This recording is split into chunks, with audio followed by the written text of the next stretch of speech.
Hi hello friends, welcome to Nagveni Achar's kitchen. ಇವತ್ತು cooking vlog video ನೋಡೋಣ.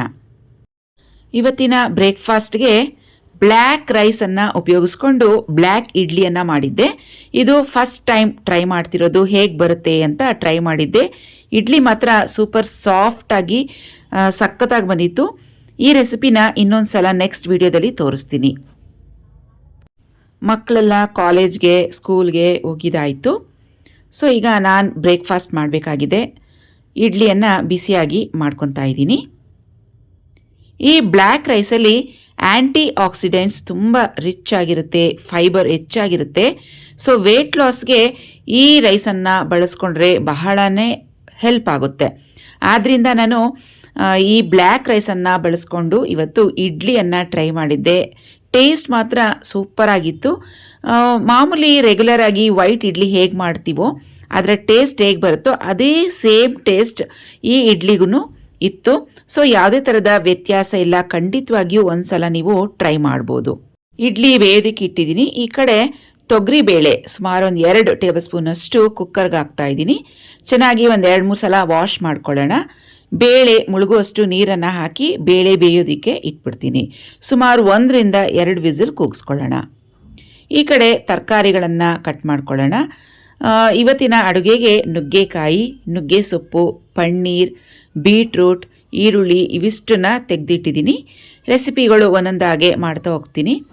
Recipe start ಮಾಡೋ ಮೊದಲು ಈರುಳ್ಳಿಯನ್ನು ಸಿಪ್ಪೆ ಎಲ್ಲ ತೆಗೆದು ವಾಶ್ ಮಾಡಿ ರೆಡಿ ಮಾಡಿ ಇಟ್ಕೊಂಡ್ಬಿಡ್ತೀನಿ.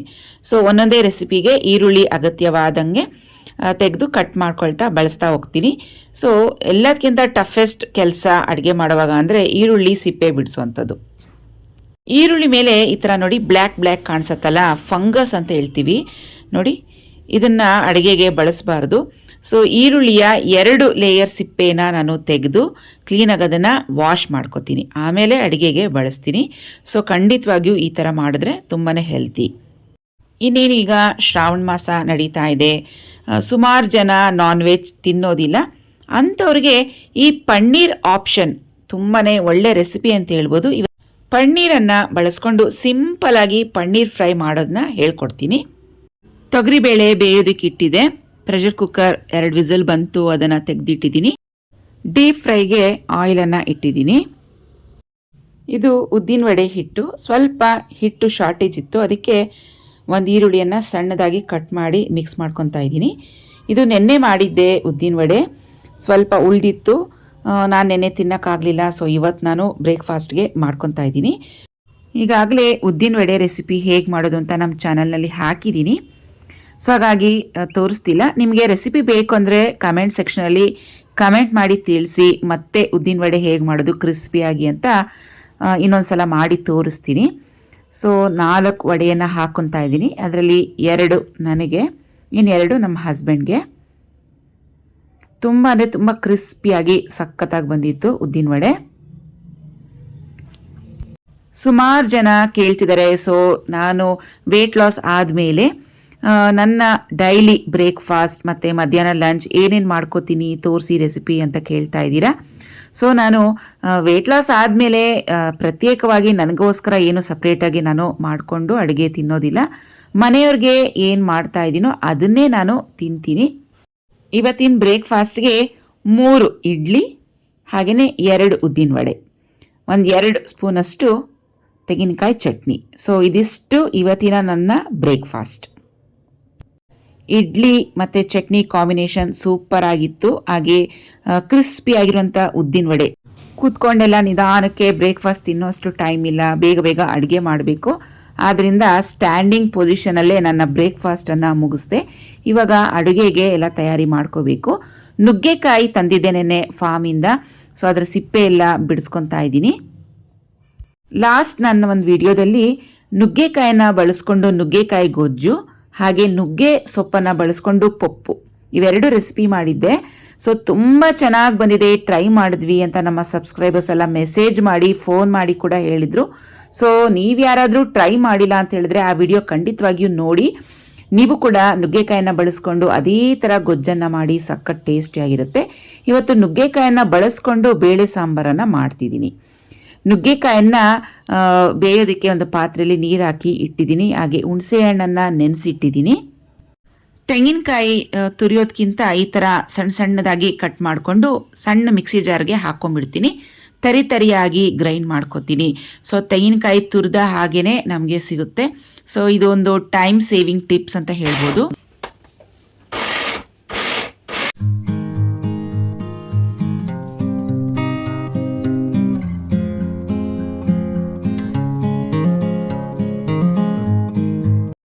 ನುಗ್ಗೆಕಾಯಿ ಬೆಂದಿದೆ. ಇದ್ರ ಜೊತೆಗೆ ತೊಗರಿಬೇಳೆಯನ್ನು ಬೇಯಿಸಿಟ್ಕೊಂಡಿದ್ವಲ್ಲ ಅದನ್ನು ಕೂಡ ಸೇರಿಸ್ಕೊತಾ ಇದ್ದೀನಿ. ಇದನ್ನೆಲ್ಲ ಒಂದ್ಸರಿ ಚೆನ್ನಾಗಿ ಮಿಕ್ಸ್ ಮಾಡ್ಕೊಳ್ಳೋಣ. ಇದೊಂದು ಸ್ವಲ್ಪ ಚೆನ್ನಾಗಿ ಬೇಯಲಿ. ಅಷ್ಟರಲ್ಲಿ ಬೀಟ್ರೂಟನ್ನು ಕಟ್ ಮಾಡ್ಕೊಳ್ಳೋಣ. ಬೀಟ್ರೂಟ್ ಪಲ್ಯ ಮಾಡ್ತಾ ಇದ್ದೀನಿ.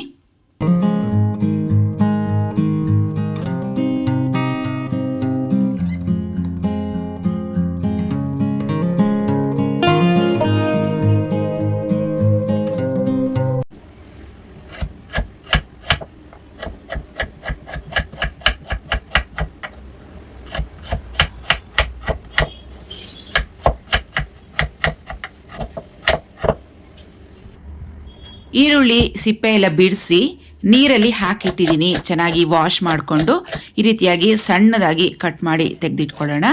ಆ ಈರುಳ್ಳಿ ಮೇಲೆ ಇರುವಂಥ ಬ್ಲ್ಯಾಕ್ ಫಂಗಸ್ ಎಲ್ಲ ಕ್ಲೀನಾಗಿ ಹೋಗೋ ಹಾಗೆ ಚೆನ್ನಾಗಿ ವಾಶ್ ಮಾಡಿಕೊಂಡು ಬಳಸಬೇಕು. ಬೀಟ್ರೂಟ್ ಪಲ್ಯ ಮಾಡ್ಕೊಳ್ಳೋಣ. ಚಿಕ್ಕದಾಗಿರುವಂಥ ಒಂದು ಪ್ರೆಷರ್ ಕುಕ್ಕರ್ ಇಟ್ಟಿದ್ದೀನಿ. ಸುಮಾರು 1 ಲೀಟರ್ದಿದು. ಒಂದೇ 1 ಸ್ಪೂನಷ್ಟು ಎಣ್ಣೆ, ಸ್ವಲ್ಪ ಸಾಸಿವೆ, ಸ್ವಲ್ಪ ಕಡಲೆಬೇಳೆಯನ್ನು ಹಾಕ್ಕೊಳ್ಳೋಣ. ಹಾಗೆಯೇ ಕಟ್ ಮಾಡಿಟ್ಕೊಂಡಿರುವಂಥ ಒಂದು ಈರುಳ್ಳಿ, ಬೀಟ್ರೂಟ್ ಪೀಸ್ಗಳನ್ನು ಸಹ ಹಾಕ್ಕೊಂಡು ಚೆನ್ನಾಗಿ ಮಿಕ್ಸ್ ಮಾಡ್ಕೊಳ್ಳೋಣ.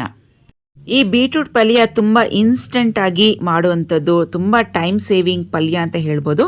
ಎಲ್ಲ ಈ ಥರ ಒಂದು ಪ್ರೆಷರ್ ಕುಕ್ಕರ್ನಲ್ಲಿ ಒಗ್ಗರಣೆಗೆ ಹಾಕಿಬಿಟ್ಟು ಸ್ವಲ್ಪ ಉಪ್ಪು ಖಾರ ಎಲ್ಲ ಹಾಕಿ ಮುಚ್ಚಳ ಮುಚ್ಚಿಟ್ಟು ಒಂದು ವಿಸಿಲ್ ಕೂಗಿಸ್ಬಿಟ್ರೆ ನಮಗೆ ಬೀಟ್ರೂಟ್ ಪಲ್ಯ ರೆಡಿ ಆಗುತ್ತೆ. ಈಗ ಒಗ್ಗರಣೆಯಲ್ಲಿ ಈರುಳ್ಳಿ ಬೀಟ್ರೂಟನ್ನು ಫ್ರೈ ಮಾಡ್ಕೊಂಡಿದ್ದೀನಿ. ಸ್ವಲ್ಪ ಸಾಲ್ಟ್, ಸಾಂಬಾರು ಪುಡಿ ಸ್ವಲ್ಪ, ಇದಿಷ್ಟನ್ನು ಹಾಕಿ ಮಿಕ್ಸ್ ಮಾಡ್ಕೊಂಡ್ಬಿಟ್ಟು ತೆಂಗಿನಕಾಯಿ ತುರಿಯನ್ನು ಒಂದು 2 ಸ್ಪೂನನ್ನು ಹಾಕ್ಕೊಂಡು ಮಿಕ್ಸ್ ಮಾಡ್ಕೊಳ್ಳೋಣ. ಪ್ರೆಷರ್ ಕುಕ್ಕರ್ ಲಿಡ್ಡನ್ನು ಕವರ್ ಮಾಡ್ತೀನಿ. 1 ವಿಸಿಲ್ ಕೂಗಿಸ್ಕೊತೀನಿ. ನಮ್ಮ ಬೀಟ್ರೂಟ್ ಪಲ್ಯ ರೆಡಿ ಆಗುತ್ತೆ.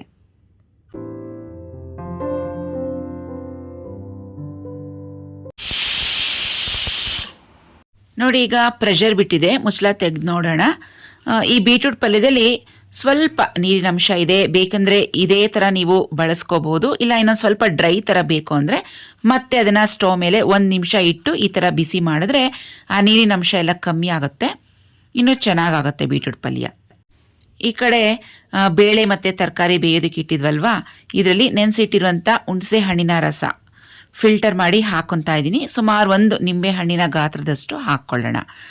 ಹುಣಸೆ ಹಣ್ಣಿನ ರಸ ಸ್ವಲ್ಪ ಚೆನ್ನಾಗಿ ಕುದಿ ಬರಬೇಕು. ಇದ್ರ ಜೊತೆಗೆ ಇವಾಗ ಬೇಳೆ ಸಾಂಬಾರು ಪುಡಿ 2 ರಿಂದ 3 ಸ್ಪೂನಷ್ಟು, ಖಾರಕ್ಕೆ ಎಷ್ಟು ಬೇಕೋ ನೋಡಿಕೊಂಡು ನೀವು ಸೇರಿಸ್ಕೋಬೋದು. ಹಾಗೆ ರುಚಿಗೆ ತಕ್ಕಷ್ಟು ಉಪ್ಪು, ಕಲ್ಲುಪ್ಪನ್ನು ಹಾಕ್ತಾ ಇದ್ದೀನಿ. ಇದೆಲ್ಲ ಒಂದ್ಸತಿ ಚೆನ್ನಾಗಿ ಮಿಕ್ಸ್ ಮಾಡಿಕೊಂಡು ಚೆನ್ನಾಗಿ ಕುದಿಸ್ಕೋಬೇಕು. ಒಂದಕ್ಕೊಂದು ಮಸಾಲೆ ಎಲ್ಲ ಚೆನ್ನಾಗಿ ಬೆರಿಬೇಕು. ಆ ರೀತಿಯಾಗಿ ಮಿಕ್ಸ್ ಮಾಡಿಕೊಂಡು ಕುದಿಸ್ಕೊಳ್ಳೋಣ. ಹಾಗೆ ಇದಕ್ಕೆ ರುಚಿಗೆ 2 ಸ್ಪೂನಷ್ಟು ತೆಂಗಿನಕಾಯಿ ತುರಿಯನ್ನು ಹಾಕ್ತಾ ಇದ್ದೀನಿ. ಇದು ಆಪ್ಷನಲ್, ಬೇಕಂದರೆ ಹಾಕ್ಕೊಳ್ಳಿ. ಹಾಕಿದ್ರೆ ಮಾತ್ರ ಸಾಂಬಾರು ಸೂಪರಾಗಿ ಟೇಸ್ಟ್ ಕೊಡುತ್ತೆ. ಹಾಗೆ ಕೊನೆಯಲ್ಲಿ ಸ್ವಲ್ಪ ಕೊತ್ತಂಬರಿ ಸೊಪ್ಪನ್ನು ಹಾಕ್ಕೊಂಡು ಇದನ್ನು ಚೆನ್ನಾಗಿ ಕುದಿಯೋದಕ್ಕೆ ಬಿಟ್ಬಿಡೋಣ.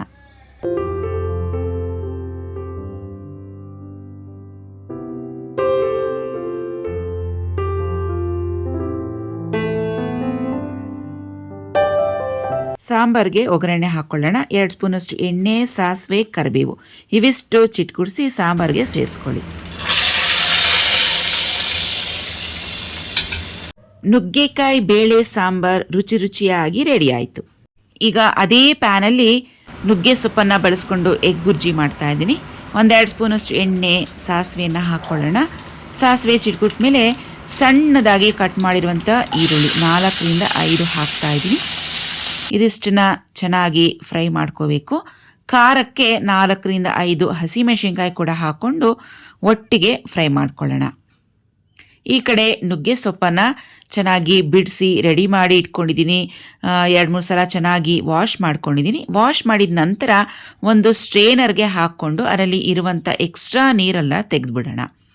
ನುಗ್ಗೆ ಸೊಪ್ಪಲ್ಲಿ ಐರನ್ ಕಂಟೆಂಟ್ ತುಂಬ ಜಾಸ್ತಿ ಇರುತ್ತೆ, ಬಳಸಿದ್ರೆ ತುಂಬಾ ಒಳ್ಳೆಯದು. ವಾರದಲ್ಲಿ 1 ಅಥವಾ 2 ಸಲ ಈ ನುಗ್ಗೆ ಸೊಪ್ಪನ್ನು ಬಳಸಬೇಕು, ಯಾಕಂದರೆ ಇದು ತುಂಬಾ ಹೀಟ್ ಪ್ರೊಡ್ಯೂಸ್ ಮಾಡುತ್ತೆ ಬಾಡಿಯಲ್ಲಿ.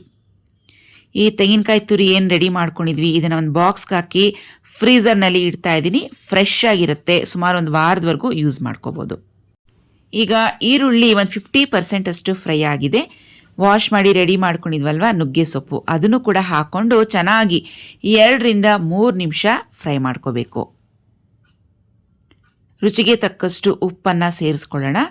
ಸುಮಾರು ನಾನಿಲ್ಲಿ 6 ಮೊಟ್ಟೆಗಳನ್ನು ತಗೊಂಡಿದ್ದೀನಿ, ಒಂದೊಂದಾಗಿ ಕಟ್ ಮಾಡಿ ಹಾಕ್ಕೊಳ್ಳೋಣ.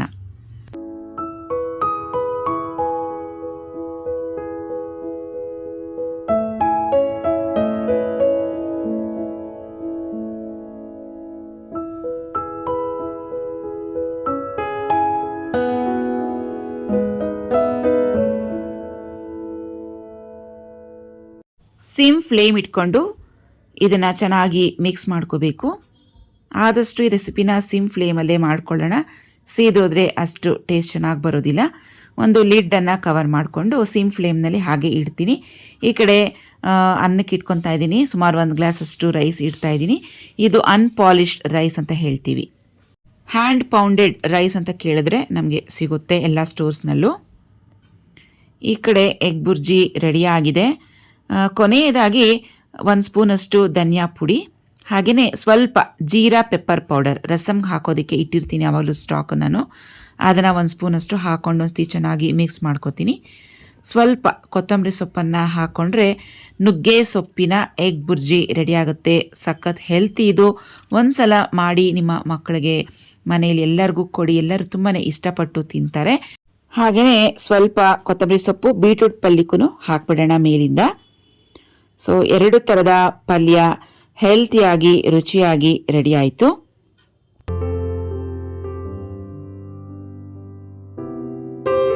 ಈಗ ಇನ್ನೊಂದು ರೆಸಿಪಿ ನೋಡೋಣ, ಪನ್ನೀರ್ ಫ್ರೈ. ತುಂಬ ಈಸಿಯಾಗಿ ಟೇಸ್ಟಿಯಾಗಿ ಯಾವುದೇ ಸಾಸ್ಗಳನ್ನು ಬಳಸದೆ ಮನೆಯಲ್ಲಿ ಇರುವಂಥ ವಸ್ತುಗಳನ್ನು ಬಳಸ್ಕೊಂಡು ಟೇಸ್ಟಿಯಾಗಿ ಹೇಗೆ ಮಾಡೋದು ಅಂತ ತೋರಿಸ್ತೀನಿ. ಸಖತ್ತಾಗಿರುತ್ತೆ, ಒಂದ್ಸಲ ನೀವು ಕೂಡ ಟ್ರೈ ಮಾಡಿ. 200 ಗ್ರಾಮ್ಸ್ ಅಷ್ಟು ಪನ್ನೀರ್ ತೊಗೊಂಡಿದ್ದೀನಿ. ಇದನ್ನು ಒಂದ್ಸಲ ನೀರಲ್ಲಿ ವಾಶ್ ಮಾಡ್ಕೋತೀನಿ. ವಾಶ್ ಮಾಡಿದ್ಮೇಲೆ ಇದನ್ನು ಯಾವ ಶೇಪ್ಗೆ ಬೇಕೋ ಆ ಶೇಪ್ನಲ್ಲಿ ಇದನ್ನು ಕಟ್ ಮಾಡ್ಕೊಳ್ಳಿ. ನಾನು ಈ ಥರ ರೆಕ್ಟ್ಯಾಂಗಲ್ ಶೇಪ್ನಲ್ಲಿ ಲಾಂಗ್ ಸ್ಟ್ರೈಪ್ಸ್ ಥರ ಕಟ್ ಮಾಡ್ಕೊತಾ ಇದ್ದೀನಿ. ನೋಡಿ ಈ ರೀತಿಯಾಗಿ. ಮಕ್ಕಳಿಗೆ ತುಂಬಾ ಇಷ್ಟ ಆಗುತ್ತೆ ಈ ರೆಸಿಪಿ. ಒಮ್ಮೆ ನೀವು ಟ್ರೈ ಮಾಡಿ. ಈ ರೆಸಿಪಿ ಮುಂದೆ ಯಾವ ಗೋಬಿ ಮಂಚೂರಿಯನ್ನೂ ಇಲ್ಲ, ಯಾವ ಚಿಕನ್ ಮಂಚೂರಿಯನ್ ಕೂಡ ಇಲ್ಲ. ಅಷ್ಟು ಟೇಸ್ಟಿಯಾಗಿರುತ್ತೆ. ಒಂದ್ಸಲ ಟ್ರೈ ಮಾಡಿ. ಟ್ರೈ ಮಾಡಿದ್ಮೇಲೆ ಹೇಗೆ ಬಂತು ಅಂತ ನನಗೆ ಕಮೆಂಟ್ ಬಾಕ್ಸ್ನಲ್ಲಿ ಕಮೆಂಟ್ ಹಾಕಿ. ಸೊ ನನಗೂ ಕೂಡ ಗೊತ್ತಾಗುತ್ತೆ ಯಾರೆಲ್ಲ ಈ ರೆಸಿಪಿಯನ್ನು ಪರ್ಟಿಕ್ಯುಲರ್ ಆಗಿ ಟ್ರೈ ಮಾಡಿದ್ದೀರಾ ಅಂತ. ಒಂದು ಫ್ರೈಯಿಂಗ್ ಪ್ಯಾನನ್ನು ಇಟ್ಟಿದ್ದೀನಿ. ಈ ಫ್ರೈಯಿಂಗ್ ಪ್ಯಾನ್ ನಾನು ಹೋಮ್ ಸೆಂಟರ್ನಲ್ಲಿ ಪರ್ಚೇಸ್ ಮಾಡಿದೆ. ಸೊ ಹೊಸ ಪ್ಯಾನನ್ನು ಬಳಸ್ತಾ ಇದ್ದೀನಿ ಪನ್ನೀರ್ ರೆಸಿಪಿ ಮಾಡೋದಕ್ಕೆ ಅಂತ. 2 ಸ್ಪೂನಷ್ಟು ಎಣ್ಣೆ ಬಿಸಿ ಮಾಡ್ಕೊಂಡಿದ್ದೀನಿ. ಇದರಲ್ಲಿ ಕ್ಯಾಪ್ಸಿಕಮ್ ಮತ್ತು ಈರುಳ್ಳಿ ಸಣ್ಣದಾಗಿ ಕಟ್ ಮಾಡಿರೋದು ಇದನ್ನು ಹಾಕ್ಕೊಂಡು ಫ್ರೈ ಮಾಡ್ಕೋತೀನಿ. ಇದೊಂದು 50% ಅಷ್ಟು ಫ್ರೈ ಆದರೆ ಸಾಕು, ಪೂರ್ತಿಯಾಗಿ ಫ್ರೈ ಆಗಬೇಕು ಅಂತೇನಿಲ್ಲ. ಇದರಲ್ಲಿ ಹಸಿ ಮೆಣಸಿನ್ಕಾಯಿ ಪೇಸ್ಟ್ 1 ಸ್ಪೂನಷ್ಟು ಹಾಕ್ಕೊಳ್ಳೋಣ. ಬೆಳ್ಳುಳ್ಳಿ ಶುಂಠಿ ಪೇಸ್ಟ್ 1 ಸ್ಪೂನಷ್ಟು ಹಾಕ್ಕೊಳ್ಳಿ.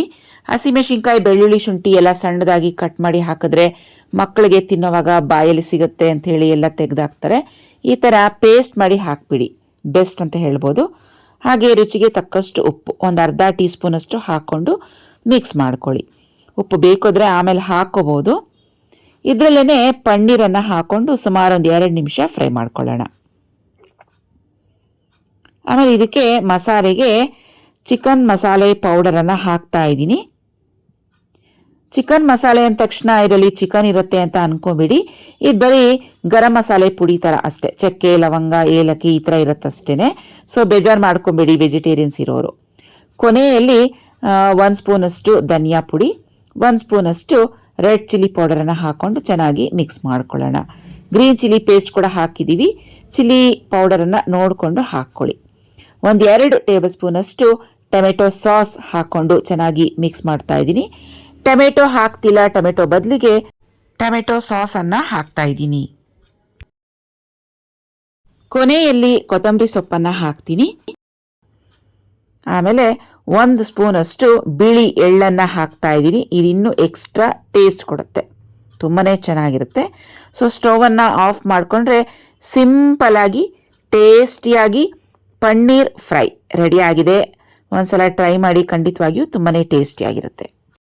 ಸೊ ಎಲ್ಲ ರೆಸಿಪಿಗಳು ಮುಗೀತು.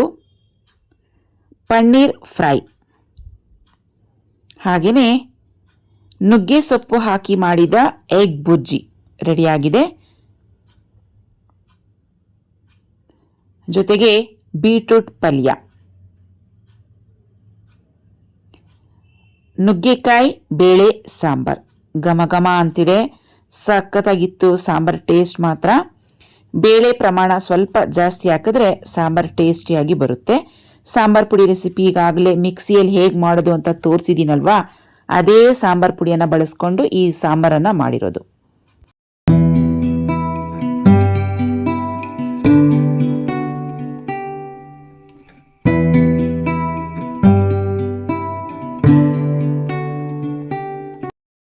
ಸೊ ನಮ್ದಂತೂ ಇವತ್ತು ಭರ್ಜರಿ ಊಟ ಆಯಿತು. ಎಲ್ಲ ರೆಸಿಪಿಗಳು ಒಂದಕ್ಕಿಂತ ಒಂದು ಸಖತ್ ಟೇಸ್ಟಿಯಾಗಿತ್ತು. ಸೊ ನಾವು ಪ್ರೀತಿಯಿಂದ ಯಾವುದೇ ಅಡುಗೆ ಮಾಡಿದ್ರೂ ಸಖತ್ ಟೇಸ್ಟಿಯಾಗಿಯೇ ಇರುತ್ತೆ. ಸ್ವಲ್ಪ ಪ್ರೀತಿ, ಸ್ವಲ್ಪ ಶ್ರದ್ಧೆ ಇದ್ರೆ ಸಾಕು, ಎಂಥವರೇ ಸಹ ಅಡುಗೆಗಳನ್ನು ರುಚಿಯಾಗಿ ಮಾಡ್ಬೋದು. ಸೊ ಇವತ್ತಿನ ರೆಸಿಪೀಸ್ ಎಲ್ಲರಿಗೂ ಇಷ್ಟ ಆಗಿದೆ ಅಂತ ತಿಳ್ಕೊತೀನಿ. ಇಷ್ಟ ಆಗಿದೆ ನಮ್ಮ ವಿಡಿಯೋಗೆ ಒಂದು ಲೈಕ್ ಮಾಡಿ, ಹಾಗೆ ನಿಮ್ಮ ಫ್ರೆಂಡ್ಸ್ಗೆ ಈ ವಿಡಿಯೋನ ಶೇರ್ ಮಾಡೋದನ್ನ ಮರಿಬೇಡಿ. ಮತ್ತೆ ಭೇಟಿ ಆಗ್ತೀನಿ ಮತ್ತೊಂದು ಸೂಪರ್ ಆಗಿರೋಂಥ ವಿಡಿಯೋ ಜೊತೆಗೆ. ಅಲ್ಲಿವರೆಗೂ take care and bye friends.